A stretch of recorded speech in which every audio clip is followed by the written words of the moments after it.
Mage suprême en termes d'attaque et de défense. C'est ce qui est écrit sur le Magicien des Ténèbres. Mais est-ce que c'est vrai ?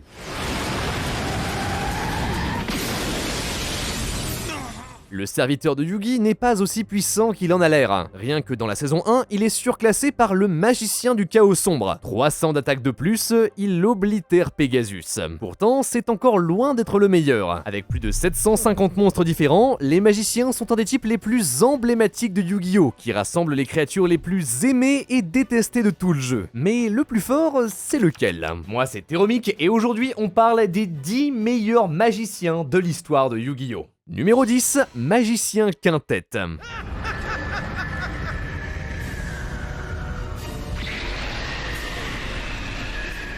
T'as sûrement déjà vu le dragon à 5 têtes. Boss final de l'arc du monde virtuel, avec ses 5000 d'attaque, il se débarrasse de tous les héros. Pour la première fois, Yugi et Kaiba doivent s'allier pour en venir à bout. Un des monstres préférés des fans, si bien qu'en 2019, on décide d'en faire une version pour les magiciens. Quintet à 4500 d'attaque, il s'invoque avec 5 monstres magiciens, alors c'est beaucoup, mais quand il touche le terrain, il détruit toutes les cartes de l'adversaire. En plus, il est pas destructible par effet de carte et il est pas sacrifiable, genre ton adversaire peut pas s'en débarrasser avec un kaiju, donc généralement quand il est là, il reste. Le seul souci, c'est l'invoquer. 5 monstres, c'est énorme, toute ta main et une polymérisation juste pour une seule créature, ça vaut pas le coup. On préfère le sortir avec fusion magicalisée, une magie qui peut invoquer un monstre fusion en bannissant les matériels requis depuis ton cimetière. Même concept, fusion nécro est une piège qui te permet donc de sortir Quintet n'importe quand, même pendant le tour de l'adversaire. Sur Duel Links, c'était très puissant. Alors tout ça c'est mieux, mais tu dois toujours trouver un moyen de mettre 5 magiciens dans ton cimetière, et il n'y a pas de bonne manière de faire ça. Quintet n'est pas un monstre que t'invoques dès le premier tour, il est pensé comme une bombe que tu sors quand la partie s'éternise pour finir ton adversaire. Le souci c'est que,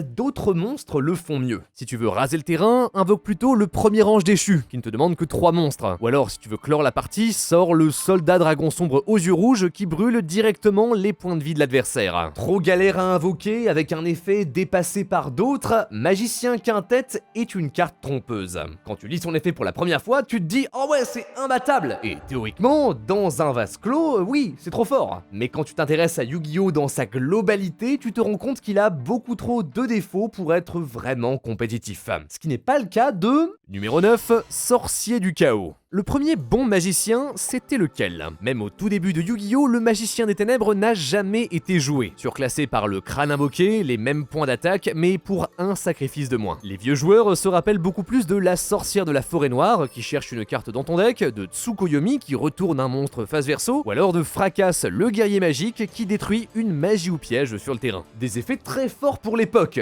qui n'arrivaient pourtant pas à la cheville du Sorcier du Chaos. Sorti en 2004, dans le même set que le Dragon Empereur du Chaos et du Soldat du Lustre Noir, le sorcier s'invoque spécialement en retirant du jeu un monstre lumière et un monstre ténèbres de ton cimetière. Sur le terrain, en plus de ses 2300 points, une fois par tour, il peut bannir un monstre adverse, à condition de ne pas attaquer ce tour. C'est incroyable, à une époque où les invocations spéciales sont encore rares, le sorcier du chaos accélère la partie. Quand il arrive, t'es obligé de t'en débarrasser rapidement, sinon tu vas perdre tous tes monstres et prendre une tonne de dégâts. Il est juste trop utile. Avec, tu mets la pression et tu te débarrasses de n'importe quel monstre. Et surtout, puisqu'il s'invoque spécialement, t'as toujours ton invocation normale du tour, et donc tu peux genre le sacrifier pour sortir un autre gros monstre. Il devient la clé de voûte du deck Chaos Control, la stratégie qui a dominé les premières années du jeu. Rien ne l'arrête, on le voit dans des centaines de decks jusqu'en 2015. Peu de monstres ont été aussi jouables aussi longtemps. Aujourd'hui, il est un peu dépassé. Tu préfères jouer Lévianir, le dragon du chaos. Lui aussi s'invoque en bannissant des lumières et des ténèbres, mais il fait plus de choses. Le sorcier du chaos a disparu de la méta. Après, dans les formats rétro, il reste une énorme menace. C'est sûr, il a laissé son empreinte dans l'histoire du jeu. Numéro 8, Ita, la charmeuse de feu en flamme. Les charmeuses sont une des plus vieilles séries de cartes de Yu-Gi-Oh! Pas vraiment un archétype, mais plutôt une collection de 6 magiciens, Osa, Eria, Ita, Win, Lina et Dark. À la base, c'est juste des monstres flip qui peuvent prendre le contrôle d'un monstre adverse du même attribut attributs qu'elle. Tu peux ensuite les envoyer au cimetière pour invoquer leur version familier possédé, 1850 d'attaque qui fait des dégâts perçants. Pas fou, même au tout début de Yu-Gi-Oh, ça n'a jamais été jouable. Si on les retient, c'est pas pour leur puissance, mais pour leur identité. Les cartes sont belles, les gens les aiment beaucoup et les charmeuses deviennent l'une des mascottes du jeu. À chaque nouveau set, on en sort une nouvelle, et qu'importe si elles sont nulles, elles font juste plaisir à voir. C'est le but assumé du deck de structure qui arrive en 2020. Pas du tout pensé pour le compétitif, il est là pour nous donner des nouvelles versions des magiciennes et de leurs familiers. Regardez, elles sont pas toutes mignonnes comme ça. Allez, elles sont mineures, allez, j'ai 23 ans. Mais bon, si elles sont nulles, pourquoi est-ce qu'on en parle? Parce qu'elles ont des liens. En 2019, on découvre Ita, la charmeuse de feu en flamme. S'invoque de ton extra deck avec 2 monstres, dont minimum 1 d'attribut feu. Une fois par tour, Ita peut prendre un monstre feu dans le cimetière de l'adversaire et l'invoquer dans une zone pointée par ses flèches. On pourrait se dire, ouais, contre les decks feu, bah c'est bien, mais contre tous les autres, c'est inutile. Sauf que la carte la plus jouée de tout Yu-Gi-Oh, elle s'appelle Floraison de cendres et Joyeux Printemps. Tu peux la défausser de ta main pour annuler un effet de l'adversaire. Elle est dans littéralement toutes les stratégies. Et elle est d'attribut feu. D'un coup, Ita devient très intéressante. Elle te sert à invoquer tes gros monstres liens avec le moins de ressources possible. Grâce à elle, des monstres comme Selene, Princesse Prométhée ou alors Licorne Chevalier du Cauchemar deviennent beaucoup plus simples à sortir. On l'a vu dans une tonne de decks. Et elle n'est pas seule. Entre 2019 et 2022, les 6 charmeuses reçoivent leurs liens, chacune volant un monstre de leur attribut dans le cimetière adverse. Alors certaines, comme Dark, la Ténèbre, sont plus utiles que d'autres, mais elles sont toutes des outils incroyables, qui te permettent souvent de jouer à travers les end-traps de ton adversaire. Aujourd'hui, c'est tout à fait courant de voir une ou alors 2 charmeuses dans l'extra deck des meilleures stratégies du moment. Avoir réussi à rendre jouable un des plus vieux thèmes de Yu-Gi-Oh tout en gardant son identité, bravo. Numéro 7, magicien du livre de magie de la prophétie. En 2013, Yu-Gi-Oh a failli mourir. Le set Seigneur de la Galaxie Tachyon libère les Maîtres Dragons, une série de monstres avec 10 ans d'avance sur tout le reste. Ils écrasent le jeu, et le seul qui leur résiste, c'est lui, un petit magicien bleu. Quand tu l'invoques, tu peux ajouter un livre de magie de ton deck à ta main. Comme ça paye pas de mine, mais c'est incroyable. Les livres de magie sont une des stratégies les plus puissantes de toute l'histoire de Yu-Gi-Oh! Plein de petites cartes avec des synergies entre elles. Certaines te font gagner de l'attaque, d'autres te font piocher ou alors bannissent les monstres adverses. Tu les recycles en boucle, tu gagnes de l'avantage jusqu'à submerger ton adversaire. La meilleure, livre de magie du jugement. À la fin de ton tour, tu peux ajouter autant de livres de magie de ton deck à ta main que tu as activé de cartes magiques ce tour. Puis, comme si c'était déjà pas assez, tu peux invoquer un monstre magicien, n'importe lequel, de ton deck d'un niveau inférieur ou égal au nombre de cartes que tu as ajoutées. Comme par exemple Grande Prêtresse de la Prophétie qui détruit des cartes, ou alors Jaogen le Spirit. Tant qu'il est sur le terrain, personne ne peut invoquer spécialement. Toi, t'as un max de cartes et ton adversaire, il est bloqué. C'est trop fort, hein. En 2013, Livre de Magie est le seul à pouvoir affronter la terreur des Maîtres Dragons. Sans lui, on aurait peut-être eu la pire époque de toute l'histoire du jeu. Au milieu de tout ça, le magicien du Livre de Magie de la Prophétie est la clé de voûte. Celui qui te permet d'accéder à toutes les autres cartes du deck. Sans lui, la stratégie n'existerait pas. C'est une de ces cartes qui brille surtout par tout ce qui les entoure. Par exemple, toute seule, Plan Directeur Espiral ou alors Sorcière de la Forêt Noire ne font pas grand chose. Mais dans un deck qui sait comment exploiter leur puissance, elles deviennent des armes dévastatrices. Sans surprise, elles se sont fait bannir. Et c'est pas les seules dans ce cas-là. Numéro 6, Sorcier Astrographe.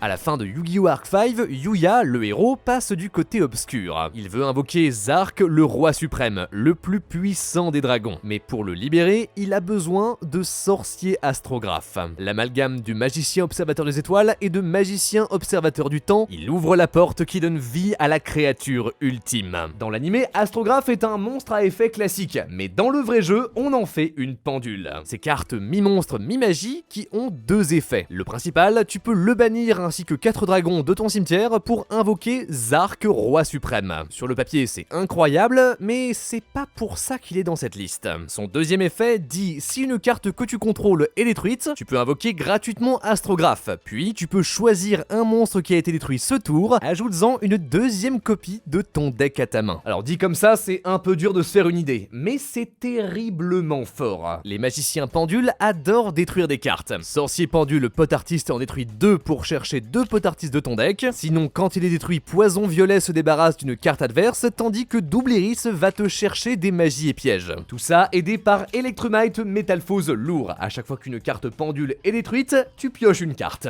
C'est fou. En 2017, ils étaient tous légaux en même temps. Grâce à Astrograph, le deck pendule pouvait assembler un mur de monstres impassable ou juste te tuer dès le premier tour, avec Venin affamé dans un combo qui retire tous tes points de vie avant que tu puisses faire quoi que ce soit. Si autant de gens détestent les pendules, c'est en partie à cause de Sorcier Astrograph, et il a été banni pendant des années. Le pire, c'est que avec tout ça, il a presque jamais été utilisé pour invoquer Zark, alors que c'était censé être son rôle. Numéro 5, Ecclesia la Vertueuse.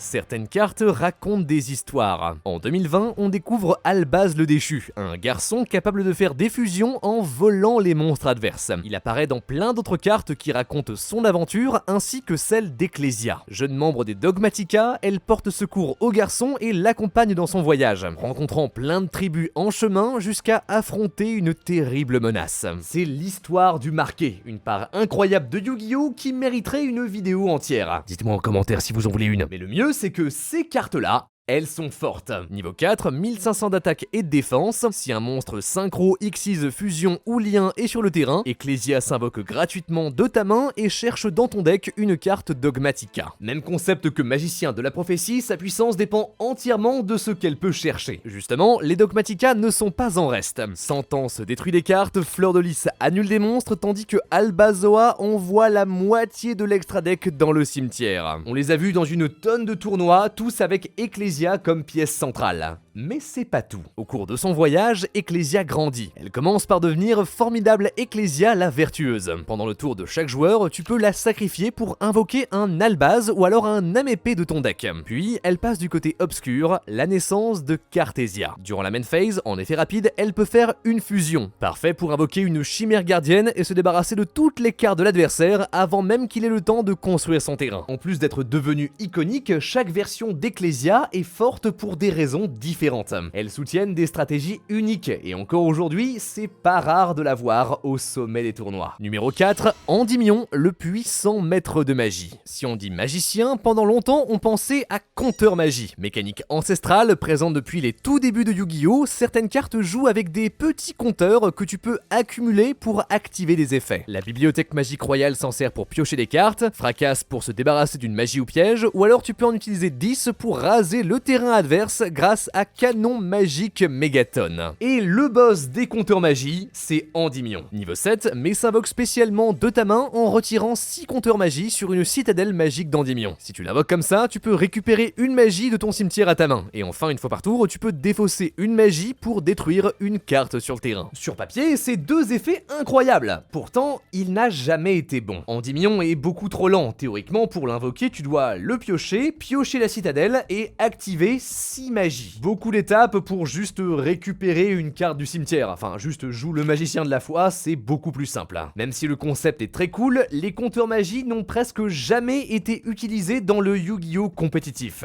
Jusqu'en 2019. Dans le deck de structure La Confrérie des Magiciens, Endymion fait peau neuve. Maintenant, c'est une pendule, et pas n'importe laquelle. Avec ses 200 mots, il a le plus long effet de tout Yu-Gi-Oh! Commence par le placer dans une zone pendule. Son premier effet te permet de retirer 6 compteurs magie de n'importe où sur le terrain pour l'invoquer spécialement. Quand tu le fais, tu peux détruire autant de cartes sur le terrain qu'il y a de cartes avec des compteurs magie dessus. Puis, tu places un compteur magie sur le terrain pour chaque carte que tu as détruite. En gros, une gigantesque bombe qui rase le terrain adverse. C'est pas tout, tant qu'il a un compteur magie, Endymion est inciblable et indestructible par effet de carte. Une fois par tour, il peut annuler une carte magie adverse, et si par miracle il est détruit au combat, alors tu peux ajouter une magie de ton deck à ta main, n'importe laquelle. Oui, c'est beaucoup, le gars est littéralement un livre, peut-être que Yu-Gi-Oh! Est devenu trop compliqué, d'accord, je veux bien l'entendre. Endymion fait tout, le maître ultime de l'attaque et de la défense. Quand il est sur le terrain, t'es presque sûr de gagner. Avec lui, il a tout un deck. Servante d'Endymion l'invoque rapidement, Selene le ramène du cimetière, tandis que Roi Jackal le protège en annulant les effets de monstre. Pendant plusieurs années, le deck Endymion était très respecté. Porté par la puissance des autres pendules, comme celle qu'on a vue un peu plus tôt, il s'est imposé dans pas mal de tournois. Dernièrement, les pendules sont un peu en retrait, donc on le voit moins, mais il reste un des meilleurs magiciens de l'histoire. Juste derrière, numéro 3,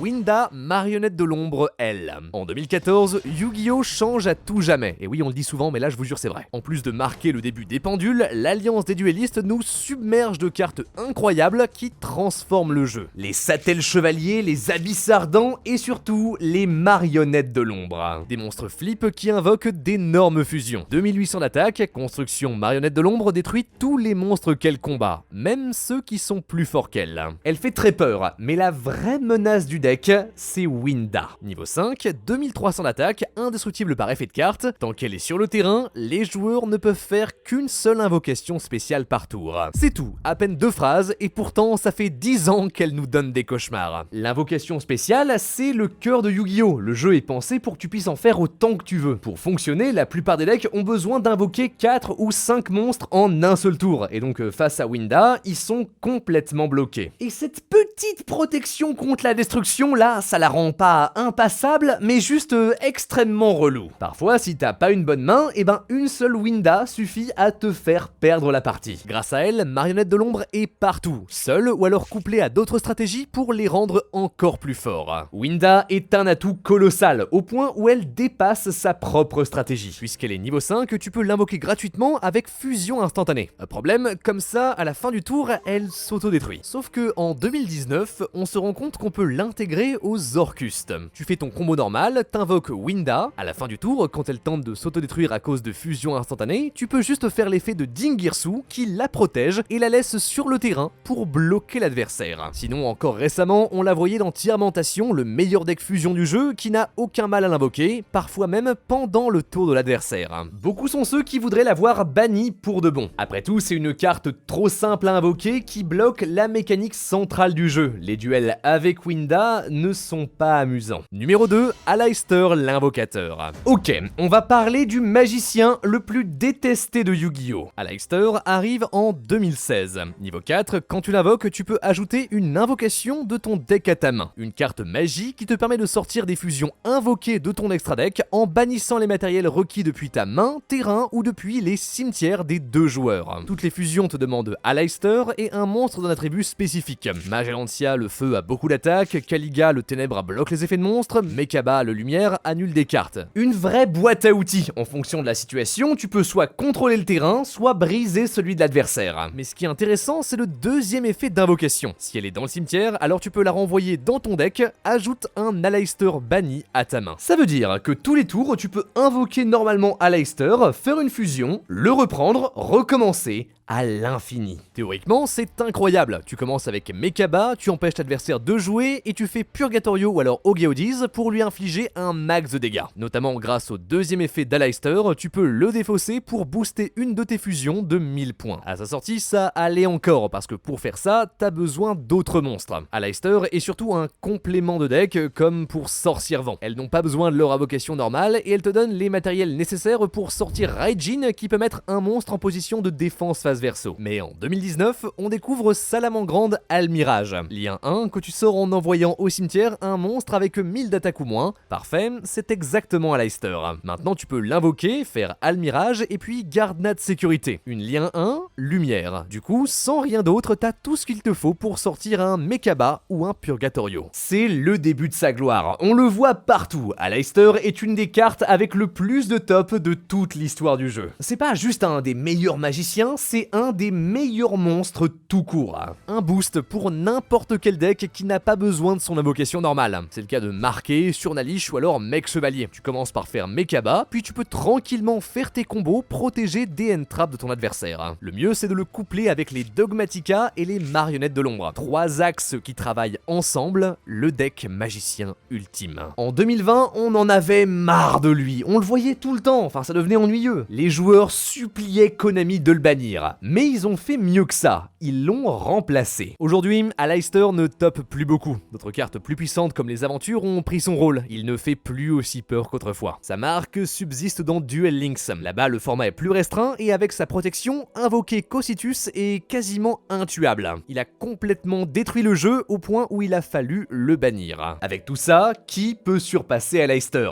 Eh ben, numéro 1, illusionniste des faits. J'envoie illusionniste des faits de ma main au cimetière et je joue sa capacité. À partir de la phase finale de ce tour, la capacité d'un monstre sur ton terrain est annulée. Ok, bah merci Yusei, t'as tout dit, allez on peut y aller, à plus. Comme ça, le meilleur magicien du jeu ne paye pas de mine. Niveau 1, 0 d'attaque et de défense, ouais bof, non l'important c'est ce qui est écrit dessus. Durant la main phase de ton adversaire, tu peux le défausser de ta main pour annuler l'effet d'un monstre. On appelle ça une end trap, comme une piège, mais que t'actives depuis ta main. C'est même une des premières, elle a bientôt 15 ans, et pourtant, encore aujourd'hui, tout le monde la joue. Annuler un monstre, c'est toujours efficace. Bien placé, il peut mettre fin au combo de ton adversaire. Surtout, son effet n'est pas une fois par tour. Si t'en as plusieurs en main, alors tu peux tous les utiliser. C'est pour ça que même si depuis on a sorti des cartes comme Infini Éphémère qui sont juste plus fortes, on continue de le jouer. En ce moment même, les meilleurs joueurs de Yu-Gi-Oh! N'hésitent pas à l'intégrer dans leur deck pour contrer la méta. Illusionniste des faits est universellement bien, et c'est pas le seul dans ce cas-là. Également magicien et N-Trap, Hurluberlu et Oiseau de verrouillage empêchent chaque joueur d'ajouter des cartes de son deck à sa main, tandis que Migrateur dimensionnel bannit toutes les cartes envoyées au cimetière pour les 2 prochains tours. 2 cartes qui font très peur, et parfois elles suffisent à bloquer complètement l'adversaire et te faire gagner. Mais là où Illusionniste des faits se démarque, c'est que c'est pas juste une N-Trap. En tant que synthoniseur, tu peux aussi t'en servir pour faire des synchros. À une époque, ça voulait surtout dire que tu pouvais l'invoquer directement de ton deck grâce à un Crystron Alkifibrax. Tu t'en servais alors pour sortir Selene qui peut ramener un magicien de ton cimetière. En gros, grâce à ce petit combo avec juste n'importe quel 2 monstres, tu pouvais sortir une lien 4 comme Axe Scodeur Bavard et OTK l'adversaire très rapidement. Un petit monstre mais rempli de potentiel caché. C'est ce qui fait d'Illusionniste des faits le magicien le plus puissant de Yu-Gi-Oh! Depuis 25 ans, les magiciens portent l'identité de Yu-Gi-Oh! Car même si le magicien sombre n'est plus tant joué que ça, son âme persiste toujours. Niveau 7, 2500 d'attaque et 2000 de défense, Sorcier Astrographe est une référence directe aux serviteurs de Yugi. Il en va de même pour Endymion, grande prêtresse de la prophétie, ou récemment Diabellstar, la sorcière sombre. Ils portent en eux l'héritage du magicien sombre et racontent l'histoire de Yu-Gi-Oh! Tout entier.